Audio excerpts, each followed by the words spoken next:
Hello అండి అందరికీ. ఈ వీడియో అయితే మంగళవారం రోజు తీసిన వీడియో అండి. నేనైతే ఇంట్లో ఇలా పూజ చేసుకున్నాను. రీసెంట్గా చాలా వీడియోస్లో చూశాను, దీపం అయితే అగ్గిపుల్లతో వెలిగించట్లేదండి, ఇలా వెలిగిస్తున్నారు.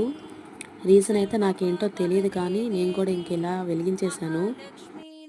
అన్నీ ఏం ఫాలో అవ్వను, కొన్ని నచ్చితే ఫాలో అవుతాను. దేవుడికి ప్రసాదంగా ఇంట్లో అయితే కలకండ ఉండింది, అదైతే పెట్టాను. మొన్న బయటకైతే వెళ్తే అలా పూల మార్కెట్ దగ్గరకు కూడా వెళ్ళాము. అక్కడ పూలైతే కొన్ని తీసుకున్నాను. కొన్ని తామర పూలు కూడా కనిపిస్తే అవి కూడా తీసుకున్నాను. ఇంటి దగ్గర కూడా కొన్ని కస్తూరి పూలు ఉంటే అవి కూడా కట్టి పెట్టాను. ధూపం అయితే వేసేసుకొని పూజ అయితే ఇలా సింపుల్గా కంప్లీట్ చేసేసాను. పూజ చేసిన రోజైతే దీపాలతో దేవుడి రూమ్ అంతా ఇలా కలకలలాడిపోతూ ఉంటుంది. అలానే చూస్తూ ఉండిపోవాలనిపిస్తుందండి. ఓం శ్రీ మాత్రే